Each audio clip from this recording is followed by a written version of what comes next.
Hi students, today we are going to learn the sixth supplementary lesson, Remember Caesar. It's a play written by Gordon Devitt. Already I gave you the outline, and today we shall give you some more information about this particular play. Roger, it is not alone a question of duty, there is your own success in the world to be considered. It is not your intention to be a secretary all your life, is it? No. Very well. Diligence and a respect for detail should be your care. I did not become Lord Weston by twiddling my thumbs and hoping for favors. I won my honors by hard work and jealous service. Today I am the best known and certainly the most impartial judge in England and a favored servant of His Gracious Majesty, Charles II. That, I submit, my good Roger, is an example to be studied. It is now only unbecoming in you to ask for a off holiday, but it is greatly unlike you, I fear. Can it be, Mr. Chetwynd, that you have not been listening to my discourse? So here, Weston is talking to Roger, and here he talks about how, through his diligence and hard work, he became a successful he became a successful judge. Okay, and he advises his clerk, that is Roger, to do the same and follow the example of him to be successful. It is not good to be a secretary all his life. So Weston wanted Roger to be more successful and to just move on from being a clerk, as what Lord Weston did in his life to become so successful as what he is at the time of speaking. Okay, for that, Roger, what, my lord? Oh, no. Yes, certainly. Sir, I'm listening. So, when Weston was talking, Weston thought that Roger is not listening to what he was telling, but here he says that he is listening to what he says. Weston, what was I talking of? Yourself, sir, I mean of your rise to success, my lord. So Weston is asking, what I was talking? Can you tell me? And Roger is telling, Lord, how you rose to success in your life. That's what you were talking. Okay. We were talking of your extraordinary request for a off holiday when you had one only last month. Would it be straining courtesy too far if I were to inquire what prompts this new demand for heedless leisure? So, Roger is asking for off a day leave, off holiday, and Weston is asking what is the reason when he had taken one even in the previous month, what is making him to take another holiday? For that, Roger gives explanation. I thought perhaps if you did not need me this afternoon, my lord, I might personally interview the clerk of the awards committee and find out why he has not sent that document. Oh, indeed. The lack of it greatly hinders. It holds up my work, you see, and at this most interesting point, that, of course, is a different matter. I see no reason why you should not take a walk to Mr. Clay's in the afternoon if the weather is fine. I am relieved that your thoughts are on sober matters, as befits a rising young man. Diligence, courage, and attention to detail, these are the three. Without an orderly mind, no man can hope to excel in any of the learned professions. So, detail, my good Roger, attention to detail, that is the beginning of greatness. That is the, is wanting to know why Roger is asking for off holiday, and for that he gives a reason that a document has not been sent to the office. Okay, that's fine. And Weston is still talking about three things. What is that? Diligence, courage, and attention. And these are the three things a man should hope for so that he can become successful. As he was talking, something he finds, you know, that is the beginning of greatness. What is that? Those three things. And that is the reading automatically and with some difficulty what is written on the scrap of paper. Suddenly, uh, he turns the paper back and forth at a loss, and then a new idea occurs to him, rather horrible idea to Raja. What is the date today? See, as he was talking, he puts his hand. You can see here, he has found a scrap of paper rather crushed in his pocket and smooths it out uninterestedly to make a rough spill. So he could find a small piece of paper in his pocket, and that particular paper has the message as you see there in the screen. Remember Caesar. Immediately he wanted to know the date. What is the date today? As Roger buried again in his work. And Roger, I said, what day of the month is it? And Roger says, it is the 15th, my lord. It is the 15th, my lord. The 15th. The 15th of March. The Ides of March. Remember Caesar. So they want to kill me, do they? They want to kill me. That is what it is to be a judge over men, an instrument of justice. Sooner or later, revenge lies await in the byways, and the juster a judge has been, the more fearless, so much greater will be the hate that pursues. So, when he asks the date, my dear students, Roger says the 15th of March. The 15th of March is the Ides of March, and the Ides of March, the date, and the message. Remember Caesar.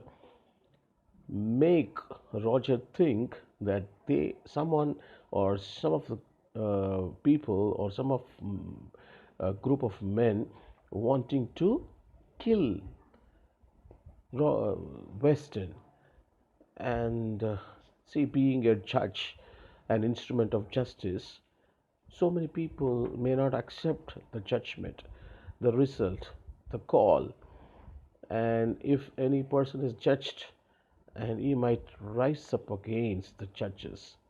Okay, so it's a very difficult task to be a judge, to bring judgment to the people. So he's thinking that someone might have sent him the message. Roger, what is it, my lord? What is it?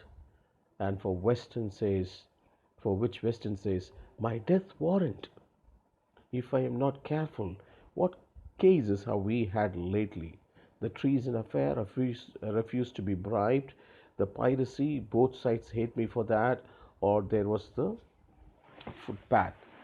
Okay, so Weston gives the cases when Roger is asking for what is it? No, what is it, my lord? What is it? And Weston says, see, if I'm not careful, it's going to be a death warrant. Someone is planning and reminding me of my death. Someone is going to kill me. Someone is planning to kill me. So he wants to know who could be the reason to send this message. And that's why he's asking, what cases have we had lately? What are the cases that he had attended lately? The treason affair. Okay, in that affair, in that issue, someone came and wanted to bribe Weston. Okay, he refused to be bribed. That is one. The piracy, both sides hate me for that. Piracy. Okay, and both the sides, both the team are against the judge, or there was that footpath. So some other cases could have been. What could be the cases? Which particular person could have sent me this message? Remember Caesar. Roger, it is a threat. The paper, where did it come from? So Roger is asking, is it a threat? The paper, where did it come from? Weston says, it was in my pocket. Someone must have put it in my pocket. Yes, now I remember. So he is remembering of how that paper could have come into his pocket. And Weston says that a man brushed against him yesterday as he was leaving the courts. As he was leaving the courts, one man was brushing against him the previous day. That man was a small person, an evil looking fellow, very shy. And Roger is asking, what does it say in the paper? Western, for which he says, just at the door, it was, and he did not wait for an apology. I remember well, I can only thank them for the warning. I may die before my time, but it will not be today. If I can help it, go downstairs at once, Roger, and lock, bar, and chain all the doors, and ask my wife to come to me at once. At once. Stop. Are there any strangers in the house, workmen or such? So, after getting to know that a person brushed him, and he could be the person who has put this particular remember season message in his pocket, he wanted to be more cautious by closing down, by locking, by barring, by chaining all the doors. And immediately he wants his wife to come to him at once. And he's asking for uh, the security, like, is there any stranger in the house or anyone has come to work here? For which Roger says, only Joel the gardener, my lord, he's cleaning the windows on the landing. Okay, for which Roger says, what? Only Joel the gardener is there. And what is he doing? He's cleaning the windows on the landing. Weston, send him away at once. Tell him to leave everything and go and lock the door behind him, and the windows, see that the windows too are closed. So Weston wants everyone to be sent out, and everything should be locked. So he wants immediately Joel to leave that place, and also to close the windows. Weston, facing the cupboard with a level pistol, come out, come out. I say, drop your weapon and come out, or I shall shoot you now. As there is still silence, he forces himself to close it on the cupboard door, and standing to the side, pulls it quickly open. It is empty. As soon as his relief abates, he is ashamed and hastily returns the pistol to its drawer.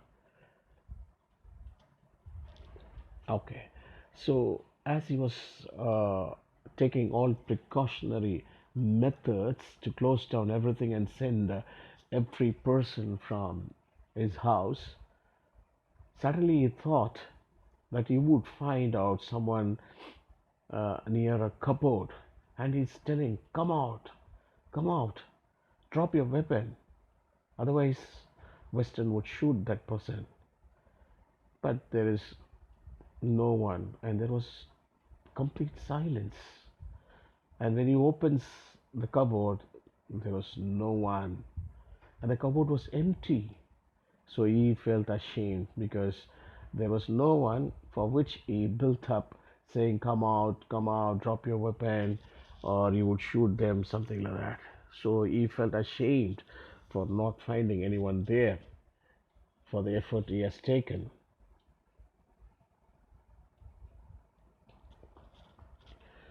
Okay, that's when enter bright and purposeful Lady Weston, a charming creature. One knows at a glance that she is an excellent housewife, but to the last one is never sure how much intelligence and sweet malice there lies behind her practical simplicity. So there comes his wife. What's her name? Lady Weston. And the description about that lady, she was a charming creature, and she's an excellent housewife. She's very intelligent, and she's very practical. Okay, so she enters. Lady Weston, I do wish that Joel wouldn't leave pails of water on the landing. What is it, Richard? She calls her husband as Richard. Okay, why Joel has left the pails of water on the landing?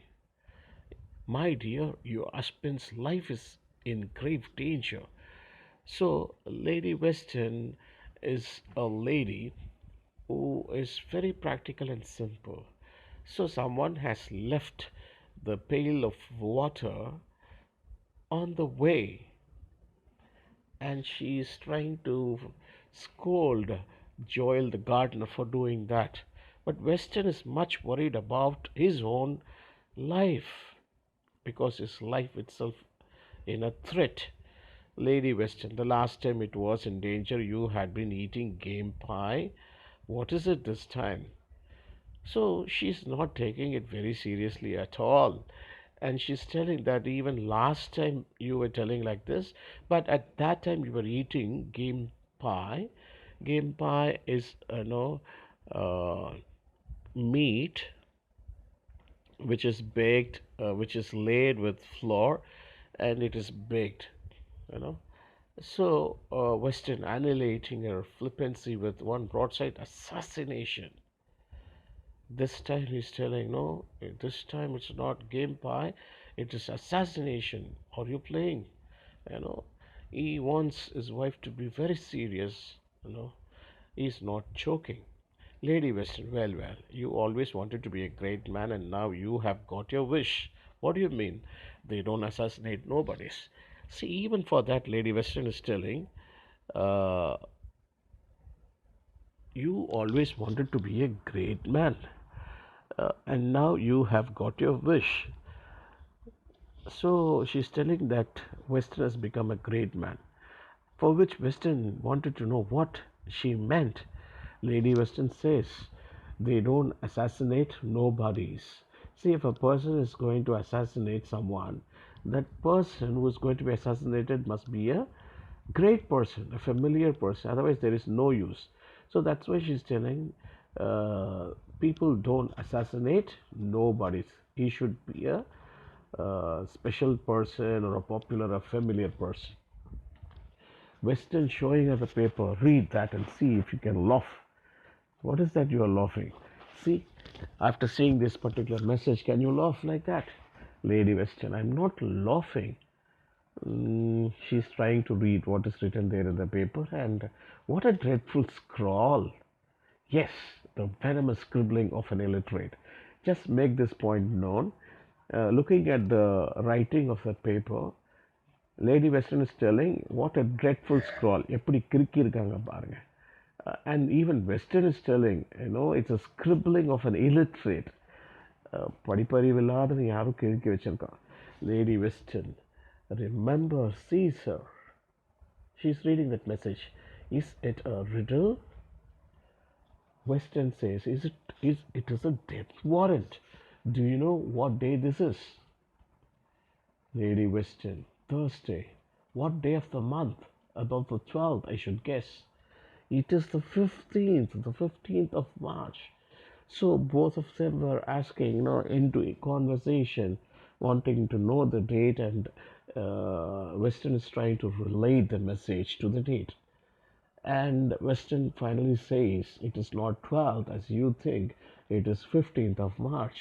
Lady Western, Lord, have mercy. Lord, have mercy is being given like this. Your good sister's birthday, and we have not sent her as much as a lily. So Western is trying to tell something about the assassination and connecting the date to the message sent.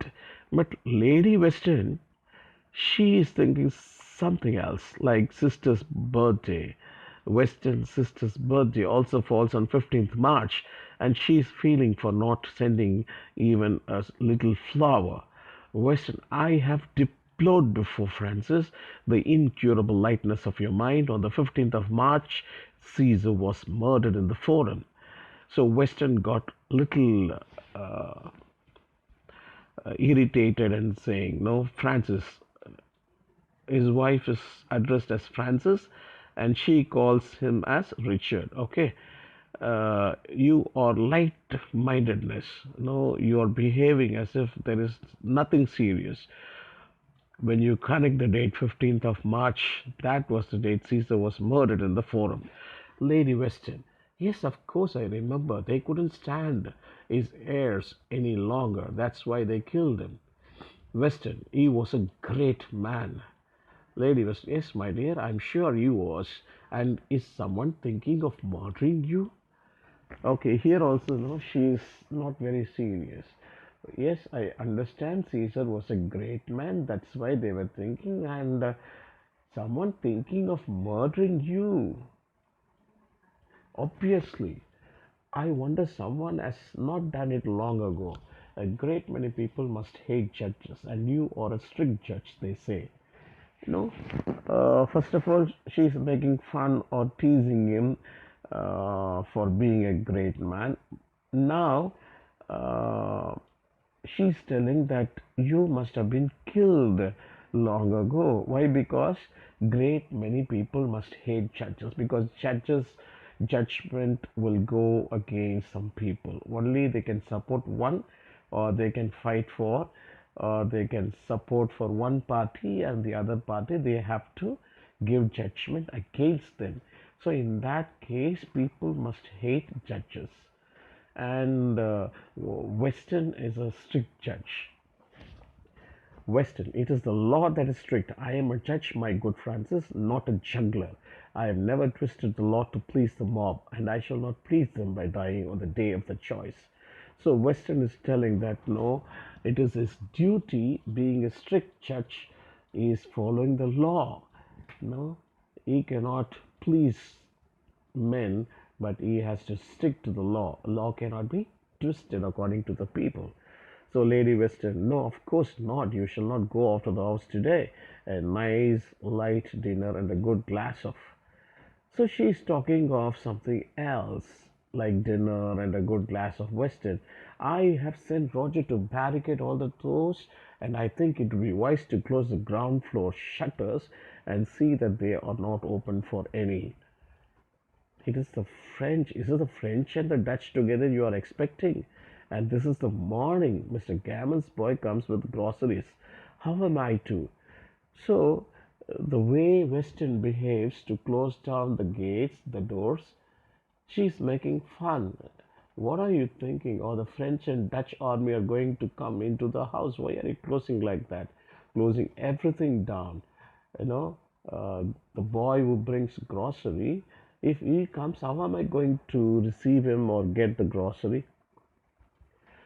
Weston, my dear, is a little pepper more to you than your husband's life? More to you than your husband's life? I know he is talking something serious, but Lady Weston is just contrary to what Weston was. She is very light minded. It isn't a little pepper, it's a great deal of flour, and you would be the first to complain if the bread were short or the gravy thin. How do you know that the little paper was meant for you? Okay, she is telling, you are talking about grocery, and if something goes wrong, or if a little pepper uh, also is a great deal, because if I don't add a pepper into the flour, that would make you to complain. If gravy is thin, you would complain. You are telling that pepper is a very, very insignificant one. You are telling that pepper is insignificant, and sometimes you may complain about even silly things, as you talk about that little paper that was meant for you. See how she connects this paper to that Remember Caesar paper. You're also thinking that Remember Caesar paper is a very small thing, it's a little thing, but it means a lot to you. So and so paper also would mean a lot to you. Okay. Weston, because it was in my pocket, I found it there when I was looking for something to light my pipe. No spills. What again, Richard? You smoke far too much. Weston, it was slipped into my pocket by a man who brushed against me yesterday, a dark, lean fellow with an evil face. I don't think he was very evil. What do you know about it? Stop, Francis, stop. It upsets me too. So, whenever she's talking about anything silly, he's much worried. You know, she's talking. Weston says that he wanted to fire the pipe. And that's when he found out the small paper. And she's talking, you smoke far too much. And Weston again got irritated and said that a man who brushed against him the previous day, he was a dark person and he had an evil face. Lady Weston says that she didn't think he was very evil. Okay, Weston, what do you know about it, Francis? Stop. It upsets me. Oh, Roger, have you seen to it all? Every door barred, every window shut, all workmen out. No, immediately he turns towards Roger, his clerk, and asking whether every door is barred closed and every window is shut and all workmen out. Roger says, every door except the kitchen one, my lord. Why not the kitchen one?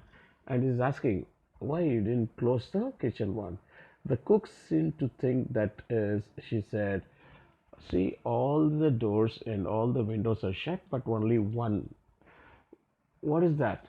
And Roger says, the cook seemed to think.